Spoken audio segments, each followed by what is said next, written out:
अवधूत चिंतन श्री गुरुदेव दत्त श्री स्वामी समर्थ.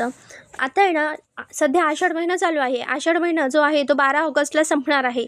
बुधवार 12 ऑगस्टच्या अगोदर आपल्याला एक काम करायचं आहे. आषाढ महिन्यामध्ये आपल्याला आपल्या कुलदेवीची ओटी जी असते ना, तर ती भरायची आहे. आता ही ओटी कशी भरायची, कशासाठी भरायची, त्याचबरोबर आषाढ महिना संपण्यापूर्वी आपल्याला कोणती कोणती कामं करायची आहेत, त्याचबरोबर ओटी भरत असताना ओटीमध्ये कोणती वस्तू ठेवायची आहे याबद्दलची संपूर्ण माहिती आज या व्हिडिओमध्ये मी तुमच्यासोबत शेअर करणार आहे. त्यामुळे व्हिडिओ हा नक्की स्किप करता अगदी शेवटपर्यंत पहा. चला तर व्हिडिओला सुरुवात करते. बघा, आषाढ महिना हा खूप पवित्र महिना मानला जातो आणि या महिन्यामध्ये देवशयनी आषाढी एकादशी असते. त्या एकादशीपासूनच चातुर्मासाला देखील सुरुवात होत असते. त्याचबरोबर या महिन्यामध्ये गुरुपौर्णिमा, कामिका एकादशी, त्याचबरोबर आषाढ अमावस्या ही खूप मोठी दिव्याची अमावस्या म्हणून आपण साजरे करत असतो. तर असे वेगवेगळे सण किंवा तिथी या महिन्यात आपण साजरे करत असतो. पण आषाढ महिन्यामध्ये एक सर्वात महत्त्वाचं काम हे आपल्याला करायचं असतं आणि ते म्हणजे आषाढ महिन्यामध्ये आपल्याला आपल्या कुलदेवीची ओटी जी असते तर ती भरायची असते. आता ही ओटी आपल्याला का भरायची असते, कारण कुलदेवी जी असते तर ती आपल्या घराचं आपल्या कुळाचं रक्षण करण्याचं काम करत असते आणि तिचा एक कुळाचार किंवा कुलधर्म तो असतो आणि त्यामुळेच आपल्याला आपल्या कुलदेवीची ओटी ही भरायची असते. आता ही ओटी आपण आपल्या घरच्या घरी आपल्या कुलदेवीच्या टाकासमोर, फोटोसमोर किंवा मूर्तीसमोर देखील भरू शकतो. आषाढ महिना हा खूप पवित्र महिना मानला जातो आणि या महिन्यामध्ये आपण भगवान विष्णूंसह आपल्या कुलदेवीची उपासनाही करत असतो. याच महिन्यामध्ये आपल्या कुलदेवीच्या नावाने सुवासिनी देखील जेवण घालू शकतो, घातले जातात. त्याचबरोबर या महिन्यामध्ये आषाढ मंगळवार किंवा शुक्रवार याचे उपवास देखील प्रत्येक घरामध्ये प्रत्येक महिला ही करत असते, कारण घरातील महिला ही घरची लक्ष्मी मानली जाते आणि त्यामुळे ती उपवास आषाढ महिन्यामध्ये आपल्या कुलदेवीच्या नावाने करत असते. त्याचबरोबर आपल्याला या महिन्यामध्ये आपल्या कुलदेवीसाठी काही महत्त्वपूर्ण वस्तू करायच्या असतात.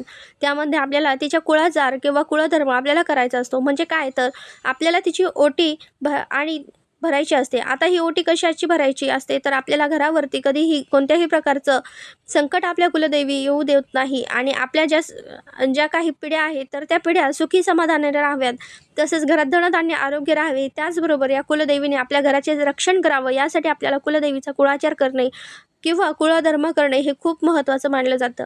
एखादं घर तुम्ही बघितलं तर त्यांना त्याची कुलदेवीसुद्धा माहीत नसते, म्हणून त्यांच्या अनेक प्रकारच्या अडचणी, अनेक प्रकारचे भोग हे उद्भवत असतात आणि ते मग आपल्याला भोगावे लागतात. कारण सर्वात प्रथम आपल्यासाठी महत्त्वाचं काय आहे, तर ते आपल्याला कुलदेवीची सेवा आपल्याकडून घडणं आणि त्यामुळे हे जे काही पवित्र महिने असतात, जसे की आपण नवरात्रीमध्ये आपल्या कुलदेवीची ओटी भरत असतो, मार्गशीर्ष महिन्यामध्ये पण भरतो, त्याच पद्धतीने आषाढ महिन्यामध्ये देखील आता ही ओटी जी आहे तर ती भरली जाते. आता ही ओटी तुम्हाला आषाढ महिन्यामध्ये कधी भरायची आहे, तर तो बघा, तुम्ही आषाढ महिन्यातील मंगळवार, शुक्रवार जो असतो तर त्या मंगळवारी किंवा शुक्रवारी तुम्हाला ही ओटी भरायची आहे किंवा जर तुम्ही पौर्णिमेला ही ओटी भरली तरी चालते. आता आपल्याकडे फक्त 2 मंगळवार आहेत आणि त्याचबरोबर 2 शुक्रवार आहे. या दिवशी तुम्ही ओटी भरू शकतात, कारण मंगळवार किंवा शुक्रवार हा दिवस आपल्या कुलदेवीसाठी असतो. आता जर तुम्हाला मंगळवारी किंवा शुक्रवारी शक्य नसेल तर आषाढ महिन्यातील कोणत्याही दिवशी तुम्ही ही ओटी भरू शकतात. तसंच कालाष्टमी आहे, तुम्ही कालाष्टमीच्या दिवशीसुद्धा ओटी भरली तरी चालते. आता अमावस्या जी आहे तर ती 12 ऑगस्टला असणार आहे. त्यामुळे 12 ऑगस्टपर्यंत तुम्ही ओटी जी आहे ती भरू शकता. तसेच सुतक, पिरियड्स असेल तर तुम्हाला ही ओटी भरता येणार नाही. त्यानंतर आता ही ओटी आपल्याला भरायची कशा पद्धतीने, ही ओटी भरत असताना कोणत्या वस्तू घ्यायच्या आहेत, कोणती चूक करायची नाही, त्याविषयीची थोडक्यात माहिती अगदी साधी सोपी पारंपरिक पद्धतीने आपल्या घरची घरी ओटी कशी भरायची याविषयी माहिती पाहू. आता बघा, कुलदेवीचा मान सन्मान करणे म्हणजे काय, तर आपल्या कुलदेवीच्या नावाने काही गोष्टी आपल्याला करायच्या असतात. आपल्याला काय करायचं आहे, मग कुलदेवीची ओटी आपल्याला भरायची आहे. आपल्या कुलदेवीच्या फोटोसमोर आपण ओटी भरू शकतात किंवा तुमच्याकडे जर टाक असेल तर टाकासमोर सुद्धा तुम्ही ओटी ही जी ओटी आहे तर ती भरून शकतात. ओटी जी आहे ना तर ती देवीसमोरच आपल्याला भरायची असते. तुम्ही ती देवीच्या मंदिरामध्ये जाऊन किंवा मूळस्थानी जाणार असाल तर त्या ठिकाणी देखील तुम्ही ओटी भरू शकतात. यानंतर या दिवसामध्ये तुम्हाला जर शक्य झालं तर तुम्ही कधी ओटी आहे ती भरू शकतात किंवा नाहीच या दिवसामध्ये तुम्हाला शक्य झालं तर मग तुम्ही नंतर एखाद्या मंगळवार किंवा शुक्रवार देखील तुम्ही पंचमी किंवा अष्टमीला देखील ही ओटी भरायची आहे. सुवासिन महिला देखील ओटी भरू शकते. तुम्ही विधवा असाल तर देखील तुम्ही ओटी भरू शकतात. अगदी तुमचं लग्न झालेलं नसेल तरी देखील तुम्ही ओटी भरू शकतात. असं काही नाही की सुवासीन महिलाच ओटी भरते, तर विधवा महिला देखील ओटी भरू शकते. तर ओटी भरायची आणि त्यानंतर आपल्याला आपल्या कुलदेवीचा मान-सन्मान आपण विधिवत करू शकतो. त्यामुळे ओटी भरताना तुम्ही तुमच्या मनात काही न आणता तुमच्या देवीचा कुळाचार करणं, कुळाचार, कुलधर्म हा करू शकता. आता ओटी भरताना आपल्याला ओटीमध्ये कोणत्या कोणत्या वस्तू घ्यायच्या आहे, त्याचप्रमाणे गरोदर महिलांनी ओटी भरावी का याविषयी देखील माहिती व्हिडिओच्या शेवटी आपण पाहणार आहोत. आता तुमच्या यथाशक्तीने ही जी ओटी कशी भरायची आहे त्याबद्दल माहिती आहे. जशी तुमच्या घरची परिस्थिती असेल तशी तुम्ही परिस्थितीप्रमाणे आपल्या देवीची ओटी भरू शकतात. सर्वात महत्त्वाचं म्हणजे ओटी भरण्यासाठी आपल्याला खणा नारळाने देवीची ओटी भरायची असते. त्यासाठी नारळ हा आपल्याला घ्यायचा आहे, तो पाण्याने भरलेला असावा. खण म्हणजे आपल्याला खणाची साडी घ्यायची आहे. आता तुमच्याकडे जर साडी घेणे शक्य नसेल, तर तुमची परिस्थिती नसेल, तर अगदी तुम्ही ब्लाऊज पीसही घेतला किंवा तुमचा खणाचा ब्लाऊज पीस मिळाला तर तुम्ही घेऊ शकता. आता सर्वात महत्त्वाचं, देवीची ओटी भरण्यासाठी तुम्ही नऊवारी साडी देखील घेऊ शकता. नऊवारी साडी खास करून देवीची ओटी भरण्यासाठीच वापरली जाते, परंतु नऊवारी साडी नसेल तर सहावारी साडी घेतली तर देखील चालेल किंवा ब्लाऊज पीस घेतला तरी देखील चालेल. आता देवीला अर्पण करायची साडी ही सुती किंवा रेशमी असावी, कारण देवतांकडून येणाऱ्या सात्विक लहरी ग्रहण करण्यासाठी आणि धारण करून घेण्याची क्षमता धाग्याच्या तुलनेत सुती आणि रेशमी धाग्यांमध्ये जास्त प्रमाणात असते.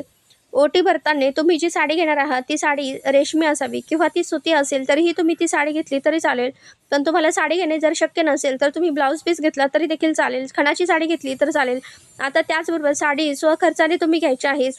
ब्लाऊज पीस साडीचे काही घ्याल ते स्वखर्चाने, तुम्हाला कोणी न दिलेलं असं असेल तरच तुम्ही ते घेऊ शकतात. ओटीमध्ये असलेली प्रत्येक वस्तू ही स्वखर्चाने घेतलेली असावी व ती आपण वापरलेली नसावी, त्याची काळजी घ्यायची आहे. तसेच नारळ घेताना हा नारळ आपल्याला पाण्याने भरलेलाच घ्यायचा आहे. कोणी ओटीत दिलेला किंवा इतरांकडून आलेला नारळ चुकूनही आपल्याला त्यामध्ये वापरायचं नाही आहे. म्हणजे ओटीमध्ये स्वखर्चाने घेतलेल्याच वस्तू आपल्याला यामध्ये टाकायच्या आहे. त्यानंतर तांदूळ घ्यायचे आहेत, अखंड तांदूळ असावे. आता तांदूळ घेताना ही सुद्धा एक चूक जी आहे ती आपल्याला व्यवस्थितपणे पाळायची आहे. अगदी मूठभर तांदूळ घेऊ नका, तर आपल्याला थोडेसे जास्तच प्रमाणामध्ये तांदूळ घ्यायचे आहे. तुम्ही एखाद्या गजरा असेल तर तो देखील घ्यायचा आहे. 51 रुपये, 11 रुपये, 21 रुपये यथाशक्तीने दक्षिणा तुम्ही त्या ओटीमध्ये ठेवायची आहे. तुम्हाला या ओटीमध्ये सामानामध्ये जर का तुमच्याकडे एखादी नकली मंगळसूत्र असेल तर ते देखील तुम्ही ठेवू शकता. त्याचबरोबर ओरिजिनल असेल तर सोन्याचं मंगळसूत्र तर ते ठेवण्याची ऐपत तुमची असेल, मनी ठेवण्याची ऐपत असेल तर तेही ठेवलं तरी देखील चालेल. त्यानंतर आपल्याला खारीक, बदाम, सुपारी, हळकुंड, 1 रुपयाचं नाणं या 5 वस्तू आपल्याला या ओटीच्या सामानामध्ये ठेवायच्या आहेत. त्यानंतर एखादं फळ तुम्हाला ओटी भरताना घ्यायचं आहे. या बेसिक गोष्टी असल्याच पाहिजे. आणि या व्यतिरिक्त तुम्ही देवीची 16 शृंगाराच्या वस्तू ज्या आहेत ते शक्य असेल तर त्यामध्ये तुम्हाला बघा कंगवा, मंगळसूत्र, बांगड्या, नेलपेंट, सेंदूर, पेन्सिल, मेहंदीचं कोन या वस्तू तुम्ही घेऊ शकतात. त्याचबरोबर एक कागदाची पुडी आपल्याला थोडंसं हळदी कुंकू टाकून तुम्हाला त्या ओटीच्या सामानामध्ये ठेवायचं आहे. गजरा नसेल तर एखादा फूल तुम्ही ठेवू शकता. तर महत्त्वाच्या वस्तू ज्या आहेत तर त्या तुम्ही त्या ओटी सोबत ठेवू शकतात. या व्यतिरिक्त 16 शृंगाराचं जे साहित्य आहे तर ते जर तुमच्याकडे उपलब्ध असेल तर ते तुम्ही ठेवलं तर चालेल. हे सर्व ओटीचं साहित्य तुम्हाला एका ताटामध्ये ठेवायचं आहे. हे बघा ताट जे आहे तर ते आपल्या स्टीलचं घ्यायचं आहे. इतर कोणत्याच धातूचं ताट जे आहे ते आपल्याला इथे चालणार नाही. त्या ताटामध्ये आपल्याला प्रथम साडी ठेवायची, त्यावर ब्लाऊज पीस ठेवायचा, त्यावरती नारळ ठेवताना नारळाची शेंडी आपल्या समोर असावी असं ठेवा, सर्वांना माहितीच आहे. त्यानंतर आपल्याला त्यावरती हळदी कुंकू व्हायचं आहे. आपल्या कुलदेवीसमोर एक छान तुपाचा दिवा लावून घ्यायचा आहे. त्यानंतर हे जे साहित्य आहे तर ते आपल्या हातामध्ये घ्यायचं, डोळे बंद करायचे करून तुमच्या कुलदेवीचा फोटो किंवा मूर्ती तुमच्या समोर आणायची आहे. आणि जे ताट आपल्या ओटीचं म्हणजेच आपल्या हातामध्ये जे आहे ना ते तर आपल्या छातीला लावायचं आहे. कुलदेवीला सांगायचं आहे की मी तुझी ओटी आषाढ महिन्यामध्ये भरत आहे, पण तुझा मूळ स्थानी येऊन मला ही ओटी भरणे शक्य नाही, त्यामुळे इथूनच तू या ओटीचा स्वीकार कर. माझ्या कुळाचं, माझ्या मुलाबाळांचं, पतीचे रक्षण कर. आणि ही जी ओटी आहे तर ती आपल्याला देवीच्या डोक्यापासून पायापर्यंत 7 वेळेस उतरवायची आहे किंवा 5 वेळेस उतरवू शकतात. आणि त्यानंतरही ती आपल्याला देवीसमोर ठेवायची आहे. देवीला नमस्कार करायचा आहे. तिथूनच बसून तुम्हाला तुमच्या कुलदेवीच्या मंत्राचा जप करायचा आहे किंवा ओम ह्रीम क्लीम चामुंडाय विचे या मंत्राचा जप देखील तुम्ही करू शकता. तर अशा पद्धतीने तुम्हाला कुलदेवीची ओटी भरायची आहे. भरून बघा, तुम्हाला याचा खूप चांगला फायदा होईल. तर अशा प्रकारे आपण आषाढ महिन्यामध्ये आपल्या कुलदेवीची ओटी ही भरायची आहे. तर सर्वांनी आषाढ महिन्यामध्ये आपल्या कुलदेवीचा कुलधर्म, कुळाचार अवश्य करा. त्याचबरोबर देवीला गोडाचा नैवेद्य अवश्य दाखवा. तसे शक्य असेल तर एकतरी सुवासीन जेवायला घाला किंवा 5 कुमारिका देखील तुम्ही जेवायला घालू शकतात. तर या गोष्टी आषाढ महिन्यामध्ये आवर्जून कराव्यात. व्हिडिओ आवडला असेल तर नक्कीच व्हिडिओला लाईक करा, शेअर करा आणि नक्कीच सबस्क्राईब करा. झालेली सेवा स्वामींच्या चरणी रुजू करते आणि व्हिडिओ इथेच थांबवते. भेटूया पुन्हाच अशा एका नवीन व्हिडिओसोबत. तोपर्यंत श्री स्वामी समर्थ.